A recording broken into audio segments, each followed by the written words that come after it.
નમસ્કાર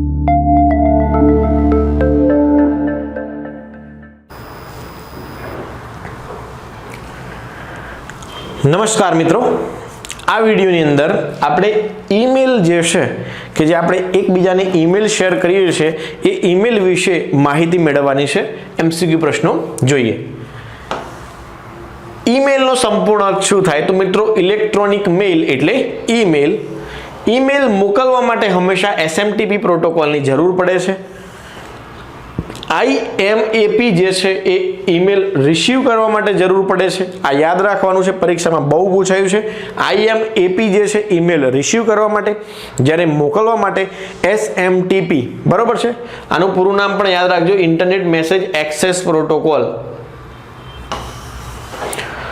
POP3 post office protocol version 3 નો ઉપયોગ શું છે? તો ઈમેલ ડાઉનલોડ કરવા માટે. ઈમેલ જે છે સેન્ડ અને રિસીવ તો થઈ જાય, પણ ડાઉનલોડ કરવા માટે એક પ્રોટોકોલ છે જેનું નામ છે post office protocol version 3. CC નો ઉપયોગ ઈમેલમાં શાના માટે થાય છે? તો આપણે જ્યારે ઈમેલ કરીએ છીએ ને ત્યારે નીચે ઓપ્શન હોય છે કાર્બન કોપી એટલે CC. તો ઈમેલને બીજા સમાન પ્રાપકનો મોકલવા માટે, એટલે કે એવા એ જે ઈમેલ બીજા વ્યક્તિઓને મોકલવો હોય તો CC કરી શકાય છે. ત્યાર પછી BCC શું છે? તો બ્લાઇન્ડ કાર્બન કોપી. તો બ્લાઇન્ડ કાર્બન કોપી જે છે ઈમેલને છુપાવેલા પ્રાપકને મોકલવા માટે. બરોબર છે? કયું પ્રોટોકોલ ઈમેલ્સ મોકલવા માટે વપરાય છે? તો SMTP. રિસીવ કરવા માટે IMP. ડાઉનલોડ કરવા માટે પોસ્ટ ઓફિસ વર્ઝન પ્રોટોકોલ 3 એટલે POP3. કયો પ્રોટોકોલ ઈમેલ રિસીવ કરવા માટે કોમન છે? અટેચમેન્ટ શું છે? અટેચમેન્ટ એટલે શું મિત્રો?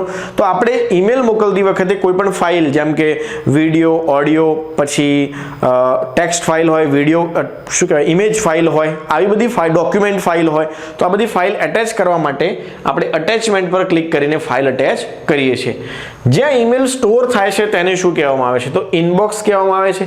મોકલેલા ઈમેલ જે છે એ આઉટબોક્સમાં હોય છે. વધારાના નકામા પ્રમોશન માટેના ઈમેલ સ્પામમાં હોય છે. ડ્રાફ્ટની અંદર તમે જે મેસેજ લખ્યો છે પણ મોકલ્યો નથી, ટેમ્પરરી સેવ થાય છે ક્યાં? ડ્રાફ્ટમાં.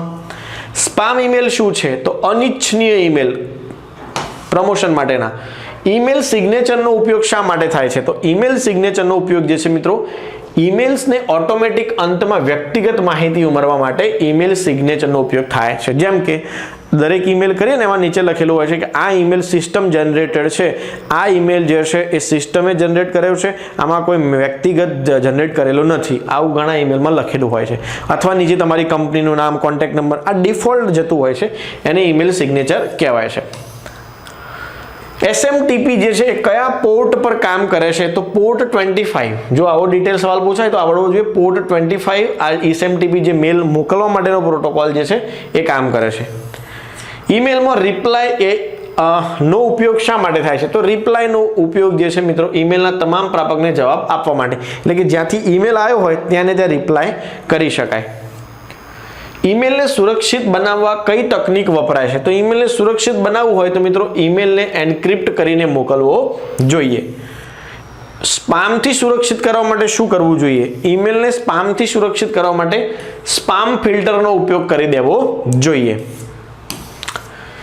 ઈમેલ્સ માટેની ટોચની ફ્રી ઈમેલ સેવા પ્રદાન કરતો શું છે? તો મિત્રો ફ્રી તો જો ઈમેલ જીમેલ ફ્રી છે, યાહુ મેલ ફ્રી છે, આઉટલુક પણ ફ્રી છે. બરોબર છે?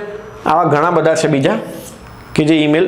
ડ્રાફ્ટ ઈમેલ શું છે? તો ડ્રાફ્ટ ઈમેલ મિત્રો ઈમેલ જે પૂર્ણ થઈ નથી અને સ્ટોર કરવામાં આવ્યા છે. એટલે કે ભાઈ આપણે ડેટા અડધો તૈયાર કર્યો. આપણે ઇન્સ્ટાગ્રામમાં ઘણા બધા શું કરતા હોય છે, સ્ટોરીઓ તૈયાર કરીને રાખે સ્પામમાં અને પછી ફટાફટ શેર કરી દે. તો એ જ રીતે ઈમેલની અંદર પણ ઈમેલ અડધો તૈયાર થયો છે, પૂર્ણ નથી થયો, એટલે એ આપણે સ્પામમાં રાખીએ અને પછી ડ્રાફ્ટમાં રાખીએ અને ડ્રાફ્ટમાંથી પછી ડાયરેક્ટ શેર કરી શકાય. ઇનબોક્સનો અર્થ આપણને ખબર છે કે સંદેશ આવે એમાં થાય. સેન્ટનો મતલબ સેન્ટ ફોલ્ડર એટલે કે જે ઈમેલ મોકલેલા છે એ સેન્ટમાં રહેશે. આર્કિવ શું છે મિત્રો? જો આ અગત્યનું છે. તો આર્કિવ એટલે શું? ઈમેલ્સ જેને સ્ટોર કરવામાં આવ્યા છે પણ ઇનબોક્સમાંથી દૂર કરવામાં આવ્યા છે.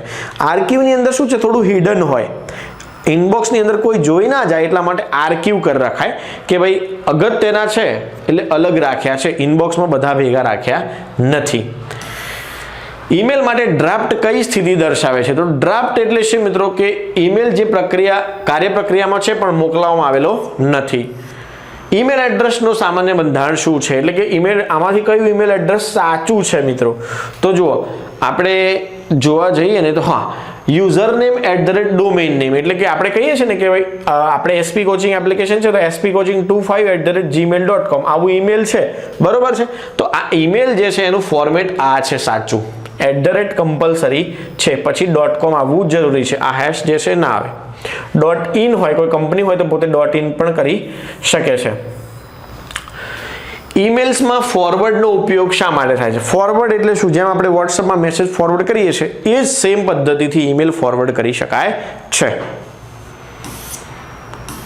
ઈમેલમાં રિપ્લાયનો અર્થ શું થાય? રિપ્લાય એટલે કે સેમ ટુ સેમ જે પાર્ટી તરફથી આવ્યો છે એ જ પાર્ટીને મોકલવું હોય તો રિપ્લાય બટનનો ઉપયોગ થાય છે. ઓકે, તો આવા આપણે ઘણા બધા જે પ્રશ્નો જોયા છે એ બહુ જ અગત્યના છે મિત્રો.